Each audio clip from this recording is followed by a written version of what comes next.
Hello CUET aspirants, this is Akash Kushwaha and you are watching CUET Express। तो बहरहाल आपका phase 2 CSS of Delhi university allocation शुरू हो चुका है। पर आप में से काफ़ी सारे लोग ये बातें नहीं जानते हैं कि अगर इन 9 गलतियों को अगर आपने कर दिया तो आपका दिल्ली यूनिवर्सिटी का एप्लीकेशन फॉर्म रिजेक्ट हो सकता है। जी हाँ, मैं सही कह रहा हूँ। अगर आप इन 9 गलतियों को अपने एप्लीकेशन फॉर्म फ़ेज़ 2 को भरते वक्त कर देते हैं तो आपका भी दिल्ली यूनिवर्सिटी में एडमिशन कैंसिल हो सकता है और आप भी इस पूरे प्रोसेस से बाहर हो सकते हैं। तो वो क्या सारी बातें हैं आज के इस पूरे वीडियो में डिस्कस करेंगे। तो वीडियो बहुत ज़्यादा इंपॉर्टेंट होने वाला है, वीडियो के लास्ट तक बने रहिए। तो बिना किसी देरी के चलिए शुरू करते हैं आज का वीडियो। तो सबसे पहले मैं भाई लोग बात करूं आपके सब्जेक्ट मैपिंग की।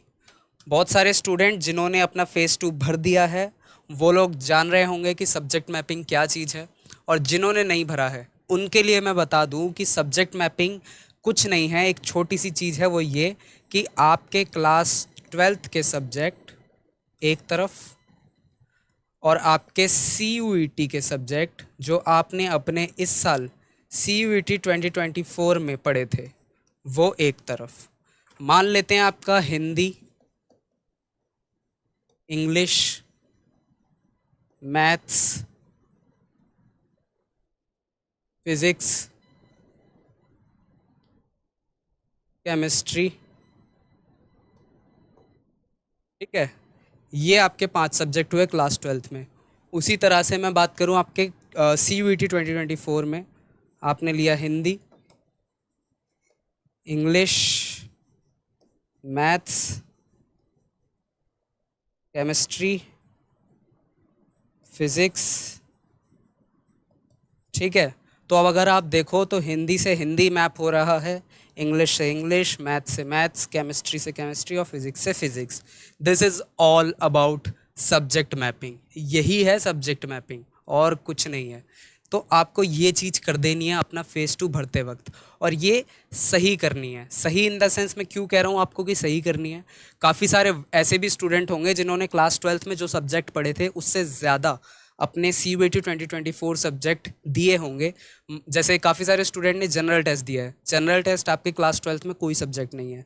हो सकता है इसके अलावा भी काफ़ी सारे स्टूडेंट ने एक लैंग्वेज ज़्यादा दी हो, एक डोमेन ज़्यादा दिया हो, अपनी मतलब सिक्योरिटी के लिए, अपने भले के लिए आपने ज़्यादा सब्जेक्ट दे दिए हों CUET में। तो उसमें उस दौरान आपको करना क्या है वो मैं बताता हूँ आगे। जैसे ये जो है आपका फ़ेज़ 2 भरते वक्त आपको शो होगा आप अपने स्क्रीन पर। जब आप फ़ेज़ 2 भरेंगे तो पहला जो स्टेप आता है वो यही आता है। तो इसमें आप लोगों को करना क्या है ना, जैसे आप देख रहे हो कि ये जो है भैया आपके हैं CUET के पेपर, CUET के सब्जेक्ट हैं ये, ठीक है। और इस तरफ जो आप देख रहे हो ये क्लास 12th के सब्जेक्ट हैं आपके, ठीक है। एक तरफ CUET के, एक तरफ क्लास 12th के। अब देखिए इंग्लिश आपने CUET में दिया और क्लास 12th में भी पढ़ा था। अकाउंटेंसी आपने CUET में दिया, अकाउंटेंसी आपने क्लास 12th में भी पढ़ा था। बिजनेस स्टडीज़ और इकोनॉमिक्स आपने क्लास 12th में भी पढ़ा था और आपने CUET में भी दिया। मैथमेटिक्स आपने CUET में भी दिया, मैथमेटिक्स आपने क्लास 12th में भी पढ़ा था। जनरल स्टडीज़ आपने CUET में दिया पर आपने क्लास 12th में नहीं पढ़ा था। तो करना क्या है भाई लोग, आज से ऐसी सिचुएशन में आपको एक ऑप्शन दिखेगा वहाँ पे नॉट एप्लीकेबल, ये ज़रूर से वहाँ दिखा देना है।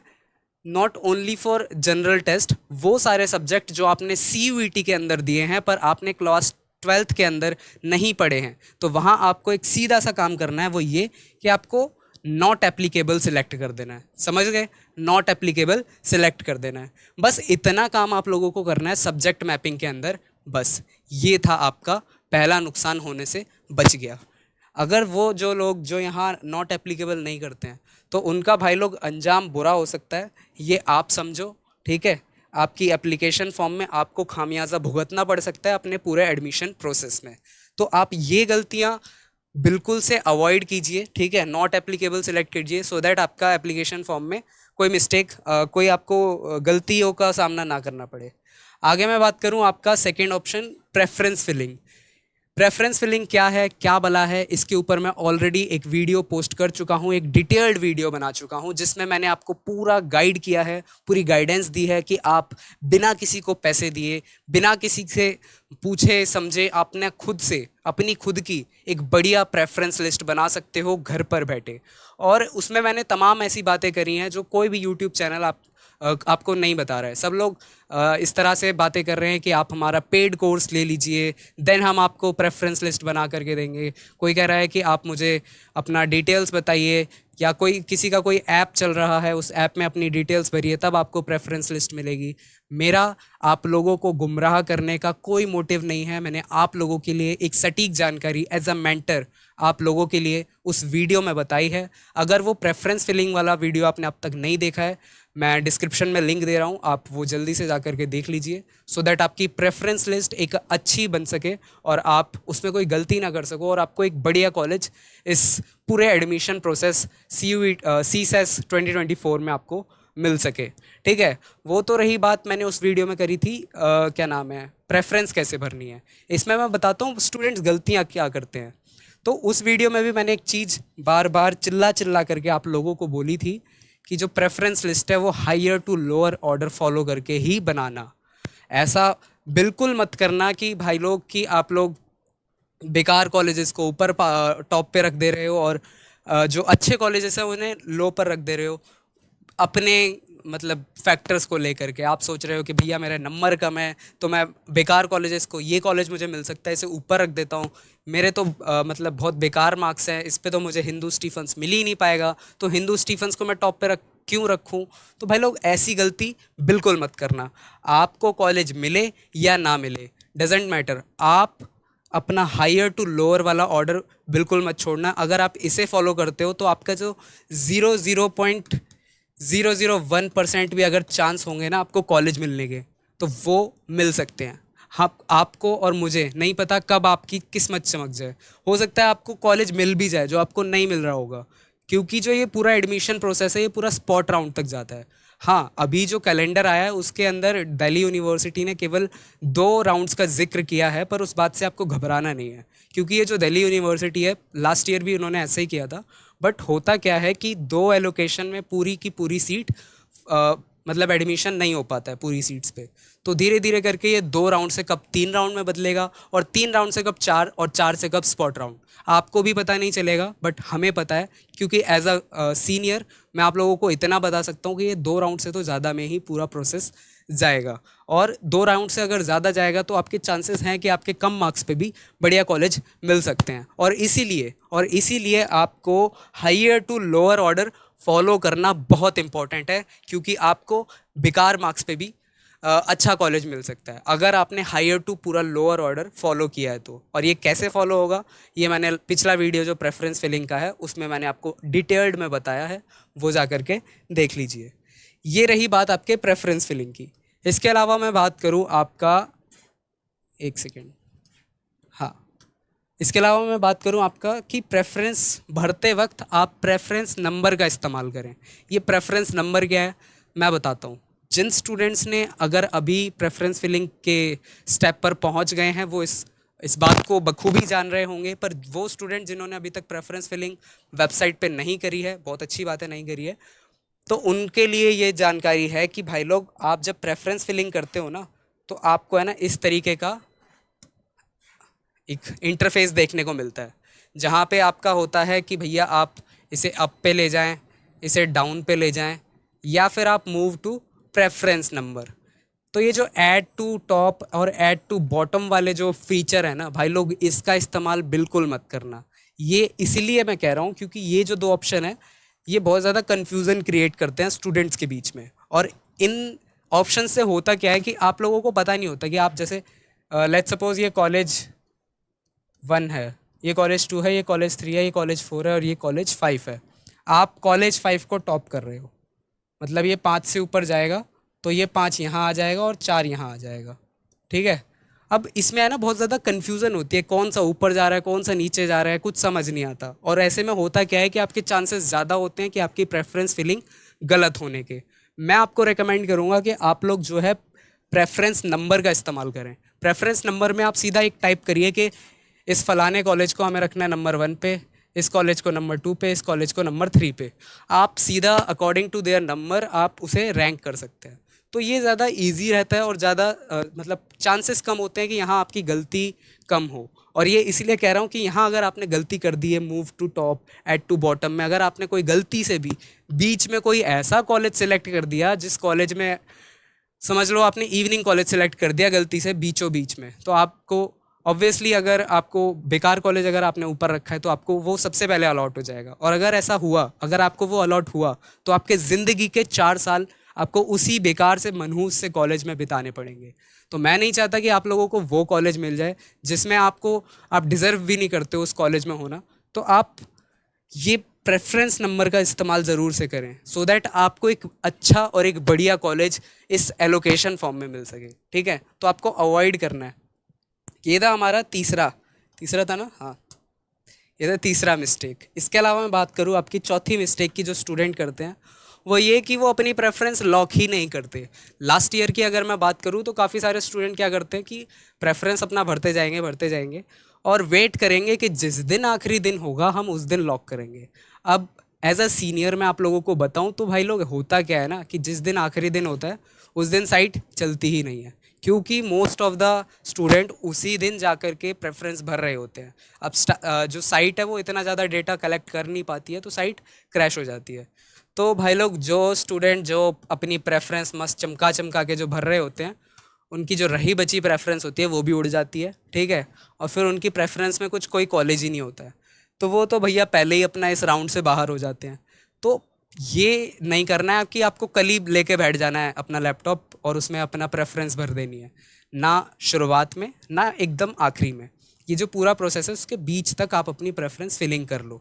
जैसे इसकी 7 तारीख अगर लास्ट डेट है तो मैं कहूँगा 5 या 6 तारीख तक अपनी प्रेफरेंस पूरी कर लो, अपनी प्रेफरेंस लॉक कर लो। ठीक है, ऐड करना और हटाना बाद की बात रही, पर आप लॉक ज़रूर से कर लें सो दैट अगर एप्लीकेशन फॉर्म बंद भी होता है या किसी कारण से आप ऐड नहीं कर पाते कॉलेज, तो एटलीस्ट आपकी प्रेफरेंस लॉक तो हो जाए, एटलीस्ट आपके जो कॉलेज है उसमें सेव तो हो जाए, सो दैट आप उसमें पार्टिसिपेट कर पाओ अपना आगे काउंसलिंग प्रोसेस में। ये थी चौथी मिस्टेक जो सबसे ज़्यादा स्टूडेंट करते हैं। इसके अलावा मैं बात करूँ फिफ्थ मिस्टेक की, don't wait for last date. As I said कि भाई लोग, लास्ट दिन में क्या होता है कि सारे स्टूडेंट लैपटॉप ले लेकर के बैठ रहे होते हैं कि भैया आज मैं अपना एप्लीकेशन फॉर्म भरूंगा, आज मैं प्रेफरेंस फिलिंग करूंगा। आखिरी दिन में काफ़ी सारे जो सोए हुए लोग होते हैं उन्हें याद आ रही होती हैं चीज़ें। तो भाई लोग, आप, मैं समझता हूँ कि इस वीडियो को जो ऑडियंस देख रही है वो उन लोगों में से तो नहीं है जो आखिरी दिन लैपटॉप खोल के अपना प्रेफरेंस फिलिंग भरेगी, जो सोते हुए जाग रही होगी आखिरी दिन। मैं समझता हूँ आप समझदार लोग हो, और क्योंकि आप लोग समझदार लोग हो तो आप लोगों को मेरा ये बताना उद्देश्य है कि आप लोग आखिरी दिन तक का वेट ना करें, उन सोए हुए स्टूडेंट्स की तरह ना बने। ठीक है, आप आखिरी दिन का वेट ना कर करके बीच का कोई दिन चुन के, मतलब 6 तारीख तक का ऐसा चुन लीजिए, एक डेडलाइन बना लीजिए कि 6 तारीख तक मुझे किसी भी हालत में अपनी फेज़ 2 की जो प्रोसेस है उसे कंप्लीट कर लेना है। ये आखिरी प्रोसेस है फेज़ 2। इसके बाद जो फेज़ 3 है ना, जिसमें आपको कॉलेज अलॉट होंगे, उसमें आपको कुछ नहीं करना होगा, जो करेगी वो दिल्ली यूनिवर्सिटी करेगी। तो जितनी मेहनत आप लगा सकते हो इस पूरे प्रोसेस में लगाओ, क्योंकि ये आखिरी टाइम है, ये आखिरी मौका है जहाँ आपको अपने हाथों से कुछ करना है, जहाँ आपको अपना दिमाग लगा के कुछ करना है। उसके बाद आपको सिर्फ एक्सेप्ट, फ्रीज़ और विड्रॉल का ऑप्शन मिलेगा। ये सब क्या होता है फेज़ 3 में, हम पूरा डिटेल्ड में जानेंगे। इस पे मैं आपको इस चैनल पे पर्टिकुलर वीडियो प्रोवाइड करा दूंगा, इसलिए इस चैनल को सब्सक्राइब कर लीजिए सो दैट वो सारे वीडियो और इसके अलावा जितने भी आपके छोटे से छोटे, बड़ी से बड़ी इन्फॉर्मेशन के वीडियोज़ होते हैं वो आप लोगों को टाइम से मिल पाएँ। ठीक है, ये रही बात आपकी फिफ्थ मिस्टेक की कि भाई लोग आप आखिरी दिन का वेट ना करें। छठी मिस्टेक की मैं बात करूँ तो भाई लोग, स्टूडेंट्स को सबसे ज़्यादा क्या मिथ रहता है कि भाई मेरे तो नंबर कम है। जैसे मैं एग्जांपल से समझाता हूँ आपको। जैसे एक स्टूडेंट है, स्टूडेंट 1, और ये है स्टूडेंट 2। स्टूडेंट 1 के जो मार्क्स हैं वो हैं 780, 780 नंबर हैं स्टूडेंट 1 के, और स्टूडेंट 2 के जो मार्क्स हैं वो हैं 700। अब क्योंकि 700 जो मार्क्स हैं वो कम है स्टूडेंट 2 वाले के, और ये दोनों आपस में दोस्त भी हैं। ठीक है, अब इसको लगता है कि भाई जो मेरा दोस्त है उसके तो 780 नंबर हैं, तो उसे चाहिए वैंकी कॉलेज और इसे भी वैंकी चाहिए, क्योंकि ये दोनों भाई दोस्त हैं। ठीक है, अब क्योंकि इसके 780 नंबर हैं, ये दोस्त जो है वो सोच रहा है कि उसे तो पहले मिल जाएगा, उसके नंबर ज़्यादा हैं, वेंकी कॉलेज तो इसे पहले मिल जाएगा मुझसे। तो ये क्या कर रहा है भाई, ये जो है अपना जो वेंकी है उसे रैंक 1 पे रख रहा है, टॉप प्रेफरेंस पे रख रहा है। क्यों? ताकि मुझे वेंकी पहले मिल जाए।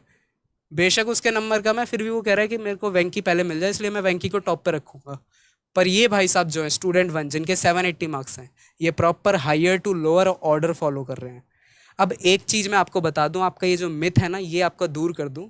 आपके मार्क्स चाहे कम हो, ठीक है, चाहे आपके ज़्यादा हों, आपको कॉलेज वही मिलेगा जिसकी कट ऑफ आप क्वालिफाई कर रहे होंगे। जैसे इस स्टूडेंट की मैं बात करूँ 780, अब ये भाई साहब चाह रहे हैं कि मुझे वेंकी मिल जाए। अब 780 क्या पता ये हंसराज कॉलेज की कट ऑफ क्लियर कर रहे हो, क्या पता वेंकी की भी ना कर पा रहे हो। तो इन भाई साहब को वही कॉलेज मिलेगा जो कट ऑफ ये कॉलेज की क्लियर कर रहे होंगे। और ये चलता है ऐसे, हायर टू लोअर चलता है। पहले देखेंगे स्टीफन्स, दिल्ली यूनिवर्सिटी देखेगा क्या स्टीफन्स की कट ऑफ क्लियर कर पा रहा है ये स्टूडेंट, नहीं कर पा रहा, हटाओ। फिर चलेंगे हिंदू पे, नहीं कर पा रहा, हटाओ। फिर हंसराज, फिर वेंकी। इस तरह से ये नीचे नीचे नीचे नीचे जाते जाएगा आपकी प्रेफरेंस में। फिर जो भी कॉलेज आपका पहले कट ऑफ क्लियर कर रहा होगा वो आपको एलोकेट हो जाएगा। इस तरह से ये प्रोसेस काम करता है। उसी तरह इधर आपके 700 की जो कट ऑफ है, हो सकता है आपकी वेंकी में ना बन रही हो सकता है आपकी ऑफ कोर्स ऑफ कॉलेजेस में बन रही हो। तो आप जिस तरह से नीचे नीचे जाएंगे उस तरह से वो कॉलेज अलॉट हो जाएगा। इसीलिए मैं आपको चिल्ला चिल्ला करके बार बार कह रहा हूँ कि अपनी प्रेफरेंस लिस्ट में higher to lower order follow करें, सो दैट आपको एक अच्छा कॉलेज अलॉट हो सके। अलॉटमेंट मैंने आपको बता दी किस तरह से होती है, ठीक है, हायर टू लोअर में ही अलॉटमेंट होती है। किस तरह से जो ड्यू का जो पूरा जो एप्लीकेशन फॉर्म है किस तरह से वर्क करता है, स्टूडेंट को किस तरह से कॉलेजेस अलॉट कर पाता है। और यहाँ जो अलॉटमेंट होती है वो कोई टीचर बैठ के नहीं करता है, कोई वॉलंटियर बैठ के कंप्यूटर पे नहीं करता है। ये पूरी जो प्रोसेस है पूरी ऑटोमेटिक होती है, पूरी सिस्टमेटिक होती है। कंप्यूटर में एक पूरा इन्होंने कोड जनरेट किया हुआ है, आप लोग डिटेल्स अपनी सबमिट करते हैं फेज़ 2 में, और फेज़ 3 में उसके अकॉर्डिंग ऑटोमेटिकली आप लोगों को कॉलेजेस अलॉट हो जाते हैं। तो ऐसा कोई टीचर नहीं बैठा है जो आपके यहाँ पार्शियलिटी कर ले कि भैया इस बेचारे को तो, ये दोनों तो दोस्त हैं, चलो इन दोनों को एक कॉलेज में डाल देते हैं। ऐसा कुछ नहीं होता है, ठीक है। और ऐसा भी कुछ नहीं होता कि भाई साहब वो वेंकी अगर ऊपर रख दें, बेकार कॉलेज अगर ऊपर रख दें तो उसे पहले मिल जाएगा। अगर वो कट ऑफ क्लियर कर रहा होगा तभी मिलेगा, ठीक है। ये थी आपकी छठी मिस्टेक। सातवीं मिस्टेक की मैं बात करूँ, सेवन्थ मिस्टेक, तो भाई लोग नॉर्थ कैंपस को है ना, मैं जितना ज़्यादा देख रहा हूँ अपना, जितना आपस में आसपास लोगों को जितना देख रहा हूँ, नॉर्थ कैंपस के पीछे पूरा पागल हुए पड़े हैं कि भैया हमें तो नॉर्थ कैंपस में घुसना है कैसे भी करके। कोर्स मिले संस्कृत ऑनर्स चलेगा, पर नॉर्थ कैंपस में घुसना है। भाई इतना ओवर हाइप मत करो। नॉर्थ कैंपस अच्छा कॉलेज, अच्छा कैंपस है, बट आफ्टर ऑल है तो एक ओपन कैंपस ही। ओपन कैंपस क्या होता है कि वहाँ कोई बाउंड्री नहीं होती आपकी कैंपस में, वहाँ बीच में सड़क भी होती है, लोग भी आ पाते हैं जा पाते हैं, आउटसाइडर्स भी आ पाते हैं जा पाते हैं। इनसाइड क्या कहते हैं मैं खुद ही भूल गया, हाँ, ओपन कैंपस। तो ये जो नॉर्थ कैंपस है ना, ये ओपन कैंपस है। तो इसे है ना इतना ओवर हाइप करने की कोई ज़रूरत नहीं है। अगर आपको ऑनर्स के कोर्सेस ऑनर्स के कोर्सेज आपको साउथ कैंपस या ऑफ कैंपस में मिल रहे हैं तो आप बिना सोचे समझे उन्हें ले लो, ठीक है भाई लोग। आप नॉर्थ कैंपस को इतना हवा पे मत चढ़ाओ। पर भाई लोग मैं ये भी कहूँगा कि इतनी भी मतलब आपको इतना लगता है कि भैया नॉर्थ कैंपस ही मुझे चाहिए, आपको कोर्स से उतना फ़र्क नहीं पड़ता है, जैसा कि मैंने उस प्रेफरेंस वाली वीडियो में भी बात करी थी। आपकी प्रायोरिटी अगर कॉलेज है, आपकी प्रायोरिटी अगर नॉर्थ कैंपस है, तो ले लो भाई, नॉर्थ कैंपस में बेकार कोर्स के साथ ले लो, कोई दिक्कत नहीं है। वो आपकी प्रायोरिटी है। अगर आपको कॉलेज ही लेना है, आपको कोर्स से अगर कोई मतलब नहीं है, तो भाई फिर तो कोई बात ही नहीं रह जाती इसकी कि ओवर हाइप मत करो। क्योंकि आपने अगर सोच के ही रखा है कि मेरी प्रायोरिटी नॉर्थ कैंपस है, फिर तो कोई बात ही नहीं है, फिर तो आप ले लो, कोई दिक्कत नहीं है, ठीक है। ये सिर्फ उन स्टूडेंट्स के लिए है जिन्हें कोर्स के साथ कोई कॉम्प्रोमाइज़ नहीं करना है, ये उनके लिए है, ठीक है। ये रही बात सेवन्थ मिस्टेक की। इसके अलावा मैं बात करूँ एट्थ मिस्टेक कि भैया वेट टिल स्पॉट राउंड। अब स्टूडेंट्स मेरे को आकर के बोलेंगे कि भैया स्पॉट राउंड कहाँ लिखा है, किस कैलेंडर में लिखा है कि स्पॉट राउंड होगा दिल्ली यूनिवर्सिटी में। तो भाई लोग एक बात मैं बता चुका हूँ आप लोगों को पहले भी कि दिल्ली यूनिवर्सिटी कभी खुल के नहीं बोलता कि हम इतने राउंड कराएंगे। हम 5 राउंड कराएंगे कि हम स्पॉट राउंड तक ले जाएंगे, क्योंकि डीयू खुद चाहता है कि ये जो एडमिशन प्रोसेस है जल्दी से जल्दी ख़त्म हो, 5 राउंड की बजाय 1 राउंड में ही पूरा निपट जाए, और ये जो स्टूडेंट्स हैं जल्दी से कॉलेज जा पाएँ और हमारा जो एकेडमिक सेशन है वो जल्दी शुरू हो पाए। ठीक है, तो इसलिए जो डीयू का जो ऑफिशियल कैलेंडर अभी जो आया है उसमें सिर्फ 2 एलोकेशन का जिक्र किया गया है। पर मुझे जितना अनुमान है, जितना मुझे एक्सपीरियंस है, मैं आपको कहूँगा कि 2 राउंड तो दिल्ली यूनिवर्सिटी ने लिखे हैं, पर 2 राउंड के अलावा भी सीटें बच जाती हैं। फिर ये राउंड तीसरे राउंड में शिफ्ट होता है, फिर 4 राउंड होते हैं, फिर स्पॉट राउंड तक भी होते हैं, स्पॉट राउंड 1, स्पॉट राउंड 2। तो जितने राउंड आगे जाते हैं उतनी कट ऑफ नीचे जाती है और उतने ही आपके चांसेस बढ़ते हैं एक अच्छा और एक बेटर कॉलेज मिलने के। तो मैं कहूँगा कि ये जो आपका एडमिशन प्रोसेस है इसमें आप बिल्कुल आखिरी राउंड तक पार्टिसिपेट करें, एकदम अंतिम राउंड तक आप पूरा पार्टिसिपेट करें, सो दैट आपको बेस्ट से बेस्ट कॉलेज मिल सके। आपके जो भी मार्क्स हैं, जो भी नंबर आपने लेकर के आए हैं CUET के, उतने मार्क्स में आपको जो भी बेस्ट ऑप्शन मिल सकता है कॉलेज और कोर्स का, वो आपको मिल पाए। इसलिए स्पॉट राउंड तक वेट करें। और क्योंकि यही इसका ही 9th प्रॉब्लम भी यही है कि भाई लोग पेशेंस, एक सेकेंड, पेशेंस ये एकदम ऐसे वो कहते हैं ना, एकदम बूटी है ये इस पूरे प्रोसेस की, ठीक है, जड़ी बूटी है ये, इसे घोट के पी लो पेशेंस को। क्योंकि ये जो पूरा काउंसलिंग प्रोसेस है ना, इस पूरे प्रोसेस में आपको एक चीज़ की ज़रूरत पड़ेगी, केवल और केवल एक चीज़, और वो है पेशेंस। ये पूरा प्रोसेस बहुत टाइम लेगा, मैं आपको अभी बोल रहा हूँ, कोई झूठे वादे नहीं कर रहा, बहुत टाइम लेगा। आपके दिमाग में एनग्जाइटी होगी कि भाई मुझे तो कॉलेज ही नहीं मिल रहा है, पहली एलोकेशन आएगी, काफ़ी सारे स्टूडेंट्स को कॉलेज नहीं मिलेगा, वो डिप्रेस्ड हो जाएंगे, दूसरी एलोकेशन आएगी, फिर कॉलेज नहीं मिलेगा। पर आपको घबराना नहीं है, आपको क्या करना है, आपको पेशेंस रखना है, क्योंकि इस पूरे प्रोसेस में जो पेशेंस रख लेता है उसे कॉलेज मिल जाता है, क्योंकि ये पूरा प्रोसेस बहुत लंबा जाता है। ठीक है, आपका जो कैलेंडर आया उसमें लिखा हुआ है कि आपको सितंबर से कॉलेज जाना है या 28 अगस्त से कॉलेज जाना है, हाँ वो सेकेंड एलोकेशन के बाद। बट आपका स्पॉट राउंड है ना, सितंबर तक भी जा रहा होगा, आपका 15 सितंबर तक भी स्पॉट राउंड्स जा रहे होंगे। तो आपको है ना पेशेंस रखना है इस पूरे प्रोसेस में। द ओनली की इन DU admission process is patience. Patience बनाए रखो इस पूरे एडमिशन प्रोसेस में। आपका साथ देने वाला हूँ मैं, आकाश कुशवाहा। इस चैनल CUET एक्सप्रेस को सब्सक्राइब कर लीजिए, क्योंकि मैं आप लोगों के साथ खड़ा हूँ और आप लोगों के हक के लिए, आप लोगों के लिए इस चैनल पे मैं इसी तरीके की वीडियोस बनाते रहूँगा। सब्सक्राइब कर लीजिए इस चैनल को, ताकि आपको आने वाली सारी इन्फॉर्मेटिव वीडियोस टाइम से मिल सके। और आपको कोई भी छोटा से छोटा, कोई भी बड़ा से बड़ा डाउट है, आप कमेंट सेक्शन में बताइए, मैं कोशिश करूँगा आपके डाउट को अगली वीडियो में सॉल्व करने की। मिलता हूँ आपसे एक नई वीडियो के साथ, तब तक के लिए ऑल द वेरी बेस्ट।